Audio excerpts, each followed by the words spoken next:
Why I switched from Windows to Mac. I've been using Windows for many years, all the way since Windows 3.1 with DOS, up through Windows 11, and now I'm using macOS. Everything has generally been okay until I switched to a 4K display. More on that later. The main issue I had was when I started to do YouTube videos and I started editing them. My over 10-year-old $200 refurbished HP workstation with the i5 processor it's been fast for everything, for browsing the web, doing regular work, YouTube videos, and I added a NVIDIA GTX 750 Ti years ago. So it's been more than fast enough for almost everything until recently. So my plan was to spend as little money as possible and create a few YouTube videos, get monetized, then invest in more equipment after that. So basically, my plan was just use my existing computer, buy a few things like a USB microphone and a mic arm, and that's what I did. Please press that like button and don't forget to subscribe. And then I was going to use Kdenlive, a free open source video editor, to edit the videos. I was only doing HD videos, not 4K. That worked okay most of the time, but I did notice lots of crashing and lockups while editing. My system specs met the minimum for Kdenlive for HD. It reached the tipping point one day when I was editing a longer video in Kdenlive and importing lots of videos and content. It would start freezing when I would do cuts. It would literally take probably 50 seconds. It would just lock up and I'd have to wait for a spinning window before it would do the cut. Then it would crash sometimes also, and it doesn't autosave, so I would lose all that work if I hadn't saved it. I ended up literally spending a whole day making a change, saving, waiting for the cuts again. I literally ended up taking a whole day to do something that should have taken maybe an hour to do, because I would have to constantly save, do the cuts, wait for the spinning wheel to stop. And I was so far into the project that I couldn't really stop. And so I was stuck. But at that point I reached the conclusion that I can't continue this forever. There's got to be an alternative. So I started looking for a different way. The first thing I did was I dual booted into Linux, which I already had on the system, and I also had Kdenlive installed on Linux, so I figured I could use the same project file and maybe using Linux would fix it. Nope, the freezing still continued. I tried two different versions of Kdenlive. I used the package Flatpak version as well as the regular version, and both were unstable. After searching online, some of the guys that were using it a lot longer and a lot more than me were reporting that they were also having stability problems with Kdenlive, and they were using the latest CPUs with lots of RAM. One guy who was a strictly open source guy even gave up and switched to a proprietary alternative. I tried the video editing program DaVinci Resolve, but my video card was below the specs and it crashed right away. The problem with buying a new video card is prices were crazy. Prices were crazy high because of Bitcoin miners, shortages, or whatever. $400 plus for a new video card in an older system didn't seem like a good deal to me. Even a basic new system was around at least $500 for the basic system, so I was probably looking at least $800 after adding a video card. I found some MacBook M1 Airs that were going for $750 or so, with the Apple Mac Mini M1 going for maybe $400 to $500. Apple Silicon started to look like a better option. Also, many YouTubers and content creators have long used Apple products. I looked at the specs for DaVinci Resolve and it said that the free version of DaVinci Resolve would work fine with 8 GB of RAM on Apple Silicon. The free version also supports free GPU encoding. The free version of DaVinci Resolve supports GPU encoding only on the Mac, only on Apple Silicon, not on Windows. So if I wanted to use GPU encoding, GPU acceleration on Windows, I would have to buy the upgraded version for $300 more. So right there, that's $300 savings for going with the Mac version. Also, it stated that 16 GB of RAM was needed for Windows and 32 GB was needed for Linux. So more wins pushing towards an Apple Mac. So by switching to the Mac, I could dodge the high NVIDIA tax. I could dodge the NVIDIA tax by using the integrated Apple GPU instead. And also, DaVinci Resolve would take advantage of the GPU for free and not charge an extra $300 as it does for Windows. So these two things would probably save $600. So by dodging NVIDIA and saving money on the software, I would save $600. Plus, I could later use Apple's Final Cut Pro, which everyone loves. Final Cut Pro isn't available for Windows or Linux. Even if we leave off the $300 software savings cost, because not everybody is going to be editing videos, even then the cost is likely $500 plus $300 for an NVIDIA card. So So basically $800 for a basic desktop system and video card versus around $400 to $500 for a Mac Mini M1. So the Mac Mini M1 is cheaper. Many of these desktops are super small and many don't have any expansion slots or room for a video card. Others may come with a hybrid hard drive or a hard drive instead of SSD, which means you're going to have to spend money buying an SSD because hard drives are just too slow. Yet another thing is many come with less RAM than the 16 gigabytes required. And when you select the 16 gigabyte option, the price jumps up by hundreds of dollars. Some also use underpowered proprietary power supplies that have no upgrade options available. As a result, installing a higher-end video card that draws more power than this would result in stability issues and the system would likely fail. The result of this would mean that you'd be stuck with a lower end video card. You wouldn't be able to add a higher end video card because the power supply wouldn't support it. The peak power usage for a video card such as the RTX 3060 or RTX 4070 is around 170 to 200 watts at peak, which is a lot of power. That doesn't include the CPU such as the i7 13700, which peaks at 219 watts. So between the video card and a higher end CPU, you're looking at basically 400 watts, which is a lot of heat and a lot of power. A Windows computer like this would make for a great space heater in a cold winter day, but make for a miserably hot room on a hot summer day. If the room is small, with standard zone cooling like most homes in America have, when the room starts to get too hot, there's no way to cool the room down because it's all on one zone. The only way to cool it down is to open the door and turn on the fans, or otherwise you're going to have a separate cooler like a mini split air conditioner or a window AC. All of those things would make for poor recording because you're talking about you open the doors, turning on fans, letting in outside noise.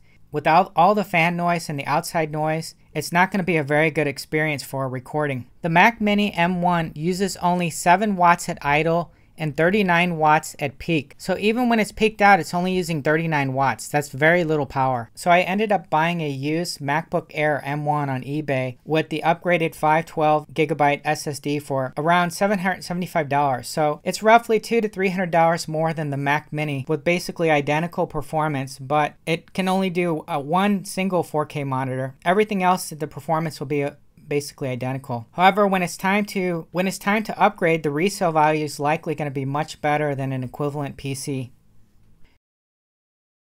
So what are my thoughts after 6 months of switching from Windows to Mac? The first thing that I noticed right away is that it's so much quieter than my other computer, than my Windows computer. The main reason is the MacBook Air has no fans. I never realized how much noise my computer made until I switched to my MacBook Air. Now, a regular desktop or a laptop has a fan and has to be blown out every 6 months or a year or so. That's a lot of maintenance. The MacBook Air doesn't have any of that. The performance is quick. As you can see, I have numerous tabs open and it doesn't slow down at all. And I'm recording right now. Another thing I noticed is it doesn't get slow over time like Windows systems typically do. The laptop generally stays very cool and rarely gets warm.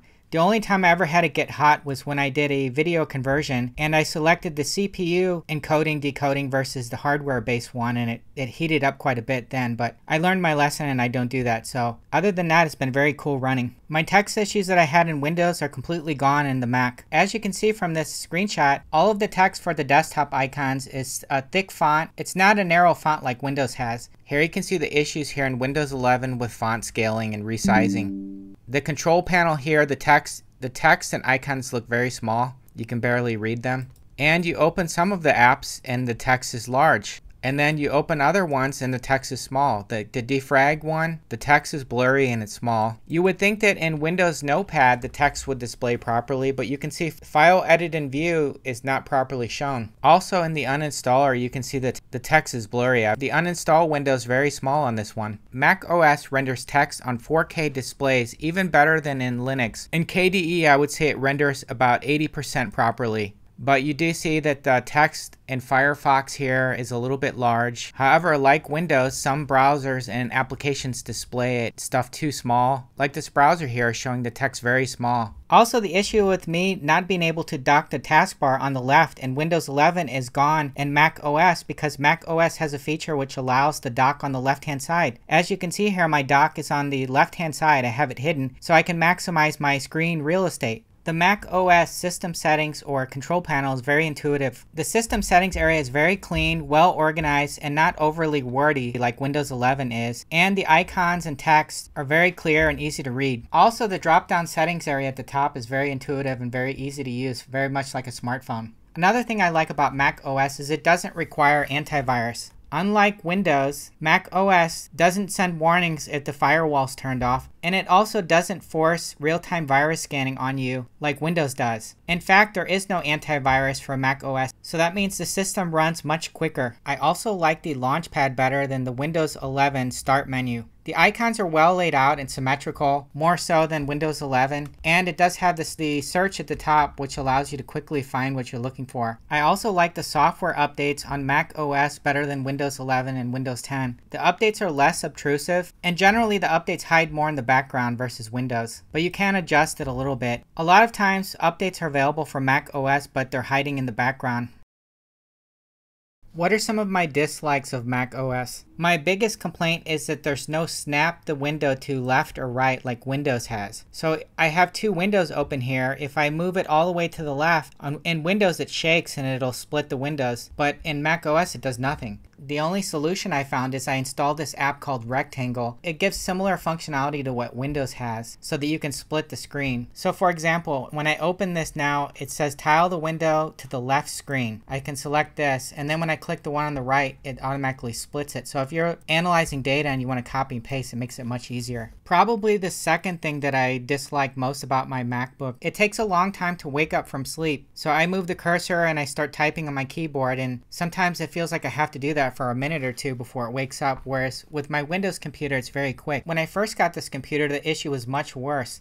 I actually had to turn off, I went to the power settings under lock screen, and I turned off all screensavers, and I basically kept it on full power all the time in order to solve this problem. But it's gotten much better with the software updates. So now it's gotten better, but it's still very slow. So I have it where it goes, the screen goes off after a while now, and it works, but it doesn't work as good as Windows. Another thing that I dislike about Mac OS is that the delete key doesn't work for desktop icons. If I hit the delete key on an icon on my desktop, it won't delete it. The only way you can delete is to press Command Backspace. I prefer to have a single delete key to delete items on the desktop like Windows has. And if I make a mistake, I can undelete it. The Apple App Store doesn't seem as intuitive as it could be, and many developers don't update their packages or don't put their packages in the App Store. For example, the popular app Alfred, the one in the App Store, the version is 1.2, which is 11 years old. The current version of Alfred is Alfred version 5, and that's available from their website. It's not available from the App Store. As a result, I use Homebrew whenever possible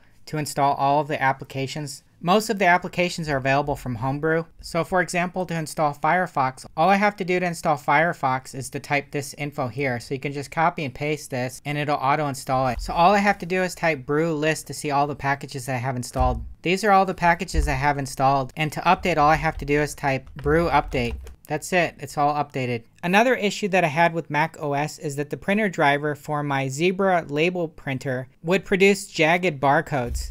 This is what the barcodes look like. They're supposed to be straight. This works fine in Windows and Linux, but with Mac OS, it produces these jagged labels. And I've tried installing I've installed older versions of the CUPS driver and they all produce the same result. So if you go to the Zebra website, it has drivers available for Windows, but not specific drivers for Mac OS. Instead, it actually tells you if you want to install the Mac OS drivers for the Zebra printer, and it tells you to install the CUPS driver. The CUPS driver comes with Mac OS, and I haven't found a way to update it to the newest version. CUPS is a driver that was actually invented by Apple. They have a 2.4.6 version, and this version's only for Linux and not for Apple. Apple maintains their own version, which is an older version. Now this is the Apple version. They're using 2.3.3, and actually here it shows that there's a 2.3.6, but I have all the latest Apple updates, but I haven't been able to get this one. The drivers so far for the printers are not as good as for Windows. Another thing that I dislike about Mac OS is there's no option to change the mouse cursor. So you can actually change the mouse cursor in Mac OS. You can change the color. So you can change the fill color from, white to black or other colors, but